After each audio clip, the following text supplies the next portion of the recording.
Let's get some work done today.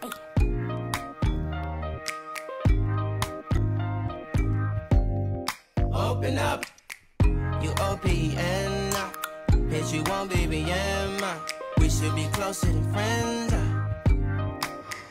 Hey guys, so I just wanted to talk today about kind of domestic violence and the different things that some people experience. Other people's experiences may be different, but I want to talk to you about my experience with domestic violence because I think it's important that we are not silent, and I also think it's important that we reflect on what we've been through so that we don't make the same mistakes, and so that other people know that they're not alone and know that there is another option and that they don't have to stay in something that they're not happy in.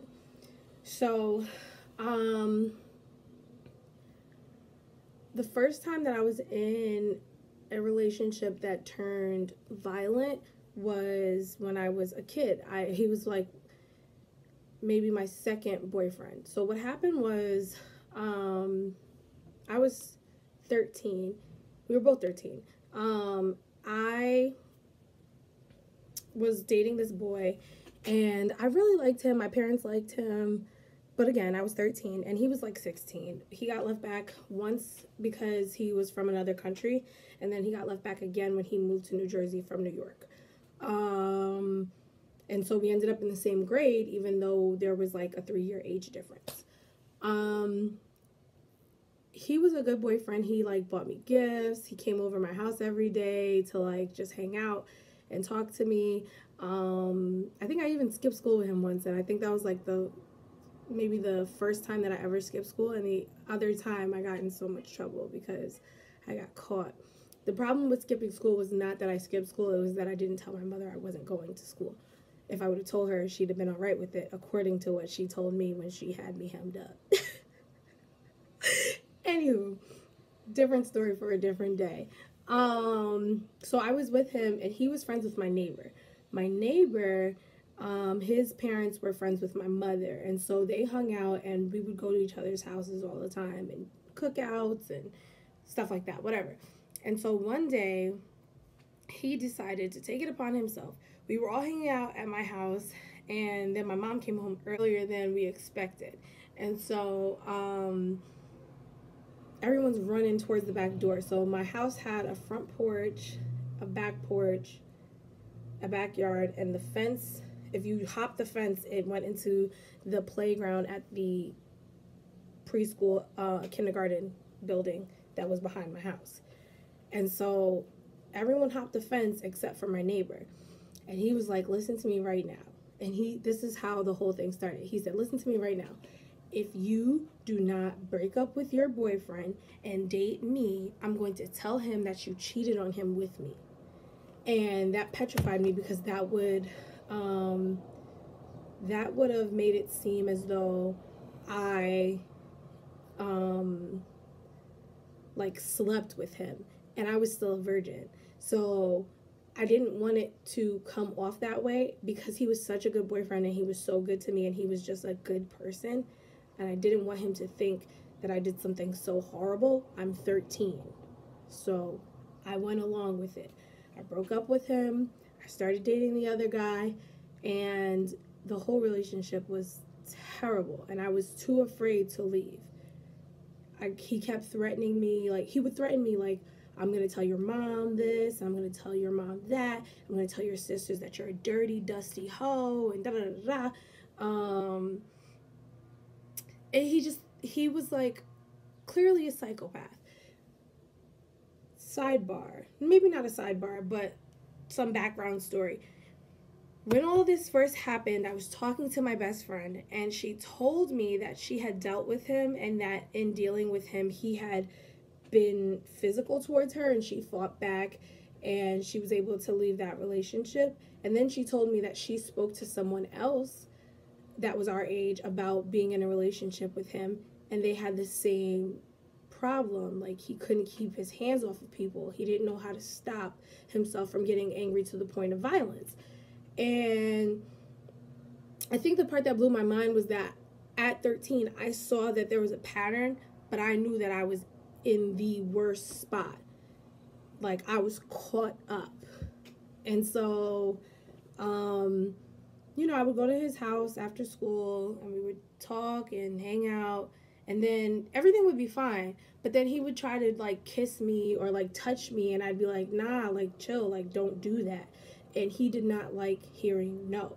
So anytime I told him no, it turned into violence. It turned into a fight. Like, and at that point in my life, he was strong. Compared to me, he was really strong, and I was afraid to fight him back.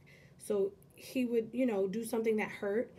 And I'm not going to go into too much detail because I don't know what my viewership is right now. So I'm just going to be as broad as I can while still trying to be specific.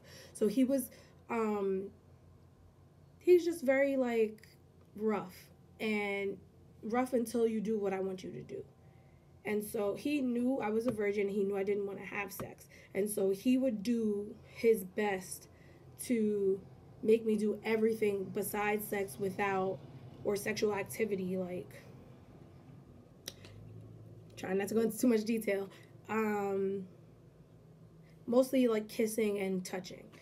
And so if it ever got to a point where it was like, no, I'm really not doing this, like I could hear God in my head, like, Regina, you have to make this stop. Like, you can't let him do that to you. You can't let him take that piece of you. And so once I would get to that point, that would be, I guess, considered my limit. Once I would get to that point, that's when I would kind of like fight back or whatever. The weird thing about their house was I think there were like 7 of them sibling wise, but in my age group, there were 1, 2, 3. There were 3 and one who was older, but he was only a little bit older, so I consider him kind of in our age group, but he was never home. And so what happened was their house was, you lock the door from the inside with a key. So there's no lock that you turn and lock the door. You have to have a key to lock the door, and then once you lock the door, you're locked in the house and you're locked out of the house. Get what I'm saying? There's no way to get in and out of the house without that key. And so one day I was at his house. At this point, we had been together for like maybe 3 months, and I was scared every day that I was with him. Like, I did not want to be with him. I did not feel like that was a relationship, and I was like disgusted with myself, and I was disgusted with him. And I knew even at 13 that there was something wrong with him. And I wish that I knew how to get him the help that he needed, but I didn't. So, and even if I did, as an adult, I realized that that's not my responsibility. My responsibility is to set boundaries and to respect those boundaries and to make sure that the people I surround myself with respect those boundaries. And that's the only thing I can have control over. If you don't respect my boundaries, I gotta go. So that was that. One day we were in the house and he locked the door behind him and he put the key in his drawers. And we're sitting on the couch, we're watching TV, and he wants to go to his room. And I'm like, I don't want to go to your room. He's like, I said I want to go to my room. And, he gets physical or whatever. His sister comes in, and so he pretends like we're making out. And she walks in, and she's like, ew, y'all are so gross.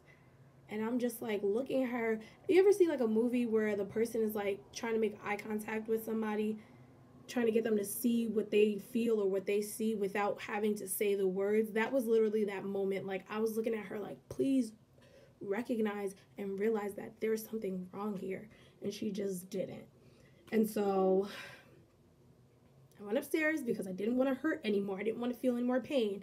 Went upstairs with him, and he tried to get me to watch something I didn't want to watch. And again, trying to keep little details so us adults should know what I'm saying. He tried to get me to watch something I did not want to watch. And I told him, no, I don't want to watch this, whatever. And he just kept going, and it kept progressing, and he kept getting, ready. And I was just like, no. And so he began to try to, like, get on top of me. At that point, he got kneed. He got punched. I grabbed the key because the key fell out. So I grabbed the key, and I ran out the house. I threw the key behind me, and I got out of there. And I never spoke to him again. He spoke to me one time, and he tried to add me on Facebook as an adult. And, you know, like stuff like that happens, and you're like, at 13, I didn't identify that as abuse. I didn't identify it as sexual assault. I didn't identify it as um, domestic violence. All I could say at 13 is that someone put me in a position that I didn't want to be in, to do something that I did not want to do, and I made a way to get out of it. And that's all I understood. And I knew that I didn't want to talk to that person anymore. I didn't want him in my space. I didn't want to be friends with the people he was friends with. And it was very easy for me to cut them off. Thank God.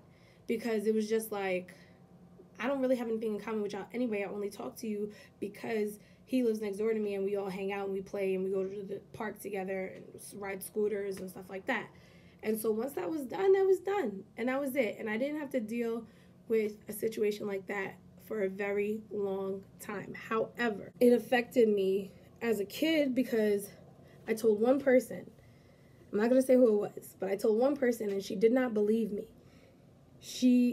I guess it was like, it was one of those things where like, it's such a traumatic thing to comprehend and understand that you laugh out of being uncomfortable. Like, you're lying. Like, what are you talking about? No, it wasn't a lie. It was the truth.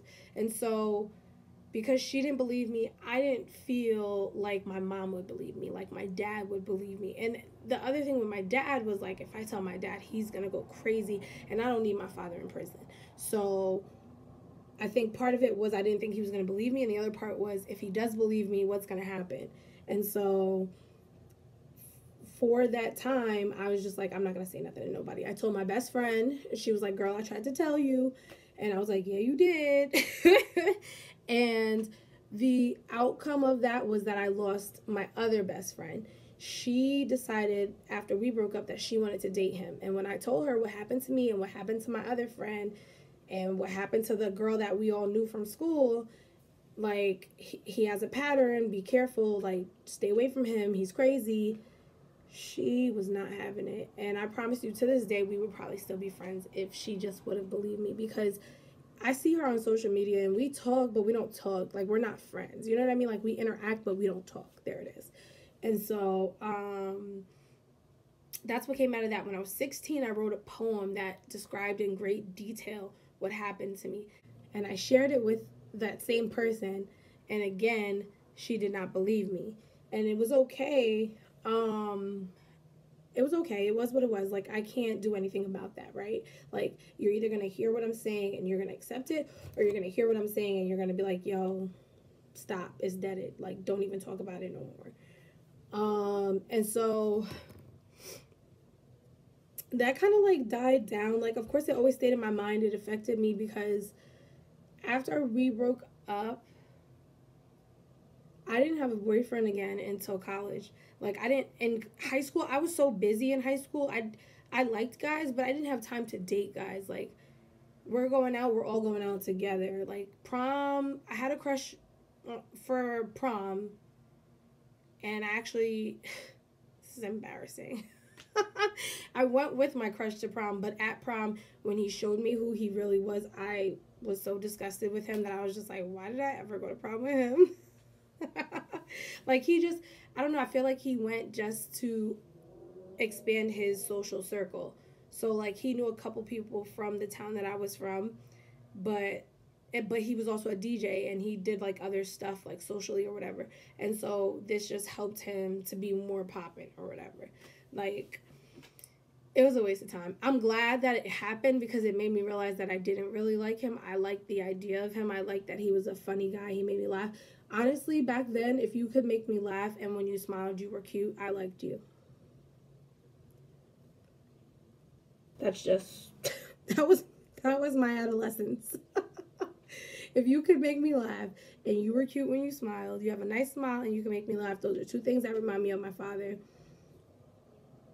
Maybe we should talk. Dumb. Stupid. And so I didn't date in high school. I was busy. I was in clubs and after school programs. I was in stuff at church and I was just busy and I was okay with that. I was also in a youth group called Zenos. Shout out to all my Zenos and kudos out there. And it kept me really busy, and I was okay with that. And I was also a good student, so my homework was always getting done.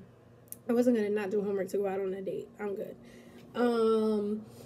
So yeah, I didn't date until college, and then in college I dated some really stupid people, and I tried to just make sure that I was safe at all times. And I got to a point in my early college career, my early college days, where I was like, no, I need to take the power back. Like, I deserve to make these decisions about my body, and no one has control over it but me, so I'm going to do what I want to do. And so I did go through that phase where I was just like, I'm going to do what I want to do. I'm going to do what feels right. And if it feels right, I'm going to do it. And that's on period. And I did that for maybe 2 years before it became exhausting. And I was like, okay, enough. And so, fast forward, undergrad, grad school, relationships. I had maybe 1 or 2 serious long-term relationships in that time frame of like 7 years, and one ended because he was just crazy. Like, not crazy like physically, but like the first time he stayed with me on campus, he was telling people we were engaged, and people were really believing him, and they were congratulating me, and they were seriously happy for us. And I was just like, we're not engaged. What is he talking about? And he was also one of those like pyramid scheme salespeople, and he kept trying to get people to buy his products. And those 2 things, if it was like one or the other, I would have been able to deal with it. But because it was both, I was like, no. So I cut him off pretty quickly, pretty abruptly, I should say. And then the other one, he just could not stay out of trouble. He was in and out of jail for dumb stuff. He had good job. He had went to a local college like that's by me, but I didn't meet him by me. I met him when I was on campus. And he had gone to that school up until his last semester that he was supposed to graduate. So he was 1 semester away from graduation. And he was working. He had a good job. Obviously, I wouldn't have given him the time of day if he didn't. Because that's just not where my head is. I'm just not that kind of person at this point in my life, or at that point in my life. And so he was doing a lot of good things, and he was funny. He was so funny. And we started off as just friends. We had made it clear, like, we just want to be friends, yada, yada, yada. But somewhere along the line, the lines got blurred, and we weren't just friends anymore. And I really liked him. Like, I didn't love him, but I did really, really like him. He had a lot of good qualities, and I saw a lot of things about him that I really liked. Like, he was really good with kids. He was funny. He was smart. He had a college education, even though he didn't finish. He had a good job, but he didn't drive. Like, neither here nor there. So that relationship ended because he could not stop getting in trouble for being around the wrong people. Oh, that's my cousin, that's my this, that's my dad, we grew up together, why would I? All right, you want to have that hood mentality, you want to have that loyalty mentality, have it. I respect it. It's yours to have. Just understand, I'm not rocking with you. I can't do it. And so, another regular relationship. That was the last relationship that I was in that was like a serious relationship until this past relationship that I just got out of. This past relationship, really liked this guy. He was funny, he was smart, he was witty, he was good with kids. He didn't have any kids, which as I got older became a thing for me. Like, if you're in your 20s and 30s and you have babies, I can't trust that you don't still love your baby mother, or that there won't be baby mama drama. Like, if your kid is like 13, okay, maybe I can give a little leeway. But if your kid is like 3 months old and you want to have a serious relationship with me, I got some concerns. And so he didn't have any kids, but he was really good with kids. He had a teacher's mentality, but he had some stuff going on. Like, he had troubles and trials and tribulations that he was going through, and he had a dark side, but it was never with me. I had seen his anger manifest with others, and I just was naive enough to believe that I'm different. I wasn't different. And so I would start to see signs. We were together for, I think, like 3 years. Like 3 full years. I think. In the first year, everything was great. Great, great, great. We went out, we did stuff, we hung out with his family, he hung out with my family.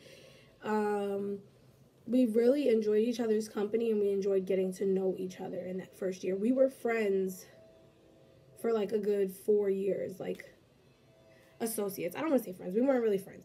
We were like associates. We knew each other. We were familiar with one another. We went to the same church, and we had a lot in common. And so we always had something to talk about when we were together. And he was like a special person to me. Like at first we were just hanging out. We were just friends. And that's usually how my relationships develop. Like, we're just friends. We're hanging out. I don't see you like that, whatever. But, it started being revealed to me that, like, he had feelings for me or whatever. And I had feelings for him. I wasn't going to deny the feelings that I had for him. And so eventually, one thing led to another and we were together. And so it was always weird because people would be like, oh, well, when's your anniversary? And I'd be like, we don't have one because we just kind of fell into this. And there were lines that were crossed that shouldn't have been crossed prior to making this decision to go from friends to a relationship. He was still living with this woman that believed that she was still his woman, and he swore up and down that they weren't together and they weren't doing anything and whatever. And I would go over there and there was no evidence of anything happening there. You know what I mean? Like, it didn't feel like anything was happening there. So I wasn't concerned, which is why I continued down this path. But also, the beginning was such a, like, it was like a oops moment. Like, you ever, like, kiss someone and then you're like, oh, I didn't mean to do that. That's kind of what happened. That's kind of what happened. And it just kind of spiraled from there. And so, it was weird. It was awkward. There were times when we had to be all together and I hated it. And if I ever expressed myself, it was always an issue. And so going into this relationship, I only asked him for 2 things: his time and his active attempt to leave that household. And for the first year, we were actively trying to find places to live and things like that. And so it was happening in that first year, which is what got me kind of like sucked into the relationship. It was happening. We were trying to get into places, but he had too many issues. And so we had issues because he had issues. And so fast forward, and the second and third year just became very like taxing on my mental. Like, you don't want to say, don't do this, don't go there, don't be with those people. You don't want to verbally tell me to isolate myself so that you can manipulate me and do what you want with me. But for sure that you don't want me with those people. Oh, well, I don't like your friends from college. I don't like them. I don't like how they just have no respect and regard for my presence. What are you talking about? They just talk about the guys that you used to hang out with like I'm not there. The guys we used to hang out with were our friends. What are you talking about? He was just insecure in the most strange ways. And that insecurity built up in him. And he was frustrated that he couldn't give me the things that he wanted to give me. And he couldn't do the things for me that he wanted to do for me. Blah, blah, blah, blah, blah. I believed some of it for a little while. And then one time we got into an argument. And I was all the dumb bees and all the stupid idiots and all these words that you can't control your mouth from saying when you speak to me. And that's kind of when I was like, I'm out.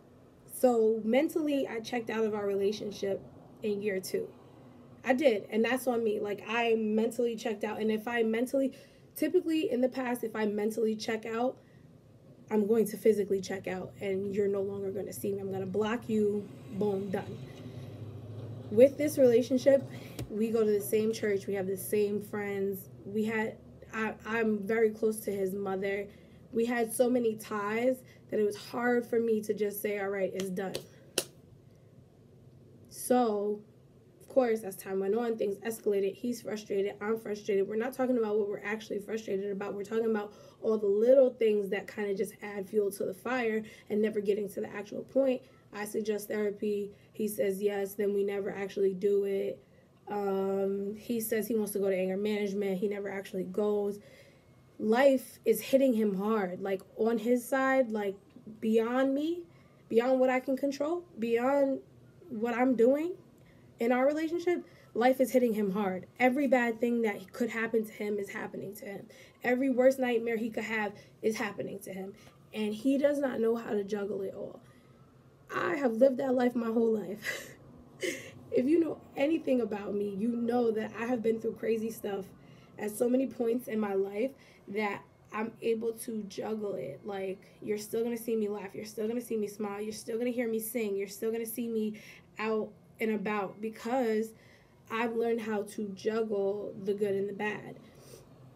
I've learned how to take it all and understand that it's all a part of the life that we're living. And so because of his inability to juggle, I think he got overloaded and he didn't know what to do. And so he just did the first thing that came to his mind. And that was where he messed up. So there had been one instance when he put his hands on me, and then the next day he told me he blacked out and he thought he was drugged. We were we were at a football game, and he had been drinking with strangers and eating with people. Were walking through the tailgate, and people are just handing him food. They don't know him and he don't know them, and he's just taking it and eating it. And that's not my life. So I didn't have that experience. He wilded out that night. Like, he wild out. He put his hands on me. It was quick. It was really quick. And after he did it, he was like, "Oh my God, I'm so sorry." Da, da, da, da. But it was like, all right, gonna start making my exit. Gotta get my life together. Gotta get my money right so I can separate from him and have a smooth exit. And that's really where I was with that. And unfortunately, it wasn't fast enough. So the following year, right? Like, it had been maybe like 10 months later or something like that, I want to say. We were at a friend's birthday party, and I took my coat off. My wallet was in my coat. I took my coat off, and when I came, like, when it was time to go, I put my coat back on. And I never checked my pockets to make sure I had everything in them. I just, because they had a zipper, so I thought I had zipped it. So I just kind of went with what I was doing or whatever. And, you know, we left the party and we went to... He had been drinking all night. All night he was drinking. He's mixing hard liquor with beer, chasing it with beer. Okay, I guess. Acting crazy. Purely crazy. Like... Never seen him act crazy like this before. So we're at the bowling alley, and he's drinking more. And we're about to leave, and I'm like, yo, I kind of want, you know, some tacos. So we about to go to Taco Bell, and then I check my pockets, and I don't have my wallet. And so he's, like, angry. He's like, I gotta go all the way back there. Taco Bell's the other way. We already over here. Now we gotta go look for your wallet. You're irresponsible. Not the first time he called me names. So I'm just like, yeah, okay, whatever. At this point, I'm mentally checked out, and I know I have a plan for breaking up with him as soon as I graduate from school. So at this point, what he's saying doesn't matter to me, but it's also annoying. So now I'm like, yeah, whatever. You know, and that kind of like irks people, and that kind of like eggs them on. I'm not making excuses for nobody's actions. I'm just telling you how the situation rolled out. So I was just like, I'm like, all right, okay, well, we're here. Like, what do you want me to do? And so I go inside, and my wallet is literally exactly where I anticipated it's going to be. Pick it up, hold it. I don't think I even put it away. I held it, got back in the car, and he's still wah, wah, wah, wah, wah, wah, wah, wah. I don't want to hear it. I don't care. So we're driving past my house to get to Taco Bell. And he's like, he said something to me. I was like, you know what? Don't even worry about it. Just, I'm going to get out. I'm going to go home. And he's like, what? I was like, I'm going to go home. So he pulls over to let me out. And then as I step out, he speeds off. So I fall back into the car and we're fighting. We're literally arguing. I'm screaming. I'm like, yo, get me out of this car. He's like driving crazy, erratic, like speeding and then stopping short, like to like almost to get me to like fly through the dashboard. Like he just was out of it, blind rage, crazy. We end up in the town next over, and we've been literally tussling. Literally, like I left that situation with scars and bruises and scabs and all kinds of other stuff that have since healed, praise the Lord, because I had a bite mark right here that was clearly visible for a good 3 months, and people did not know what was going on, but they knew something was going on. And it was embarrassing. It was disgusting, and it was embarrassing. You bit my face. Are you dumb?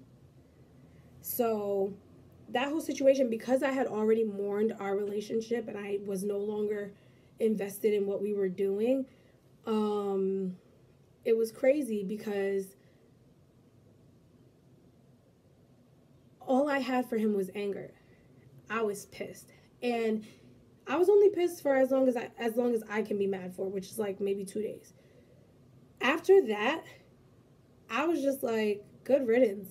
Like, what was I even doing with somebody who was calling me names and was a narcissist and was out here wilding in these streets, doing whatever he wanted, he had no boundaries, he had no regard for other people, didn't care who he hurt, harmed, or put in danger, was a nasty person to his grandmother, didn't know how to talk to his mother, got so angry that he had no self-control on a regular basis. What was I even doing with him? You know what I mean? Like, so in my mind, it was just like, good riddance. Like, bye. Bye-bye. Take care. Now that it has been months, it's been 5 months. Now that it has been a full 5 months since that happened, I reflect like a lot on everything. And if I went through a stage where I was like, I should have left at this time. This is the time when I should have left. I should have made sure that I got out before it got to this point. Don't do that to yourself. At the end of the day, every individual is responsible for their actions. They are responsible for their reactions. I don't care what I say or do to you. For you to put your hands on me is the wrong response. Unless I put my hands on you first. The wrong response. And there are millions of people, maybe even billions, who believe that even if I do put my hands on you, it does not merit you putting your hands on me. But that's neither here nor there. I never would have just got so angry at you that I put my hands on you. I'm not that kind of girl. I'm crazy, but I'm crazy with my mouth. Like my words will say everything that I'm feeling and that I want to share with you. Everything. So I don't need all that extra. I don't need it. So for you to have the audacity to be like, nah, you made me so mad that I'm about to put hands on you. That's what happened. He said, like, if you don't stop cutting me off, I'm going to put hands on you. He was mad because I wouldn't let him talk. But if you're saying something that I don't agree with or that I don't want to hear, I'm likely to cut you off. Specifically when it's in regards to me. If you're trying to tell me something about myself that is inaccurate, I'm going to cut you off. And you know that about me because you've been with me for 3 years. You know what I mean? And so it was just like a volcano that was like bound to erupt. And I'm almost, I don't know if I'm almost or if I am. I think I am grateful that it happened the way that it did because I didn't have to do anything. I didn't have to do no work. I didn't have to switch anything over. I didn't have to, return items or anything like that. Whatever you have in mind, keep it. You can have it. Everything I need, I have. Many things I want, I have. Whatever else you have, keep it. I have not spoken to him since that day. And at first I was angry. Like, how dare you do something this terrible to me and you don't even call me to apologize? You have my address. You didn't even write me a letter, send me a text, shoot me an email. You have no remorse for what you did. You're a disgusting, despicable individual. You're a narcissist, and may you get everything you deserve in life. I'm not a retaliation type of person. It has been my experience that when I step back and let God handle it, people usually dig their own grave. That has been my experience. So I let that be what it is. And at this point in my life, I think I was ready to start dating like almost immediately. It's so bad, but it's true. Like, because I want to be with someone who really wants to be with me. Like, I really want to be with someone who's going to love me unconditionally and really want to be with me, really understand what I want out of life and what I want out of a spouse and what I want out of a family, and respect that, agree with it, and just be a power couple. And you can say that that's you all you want, but if you show me that it's not you, guess what? So that's that on that. I'm happy where I am in my life right now. I'm working harder than I've ever worked. I have goals that I am still working to accomplish and dreams that I still dare to dream. I'm singing. Well, with the Rona, it's hard to book singing, but pre and post Rona, I'm singing, I'm doing hair, I am working with clients who have developmental disabilities. I am making money as best as I can. I am reconnecting with friends and family who I lost connection with due to being in this stupid relationship.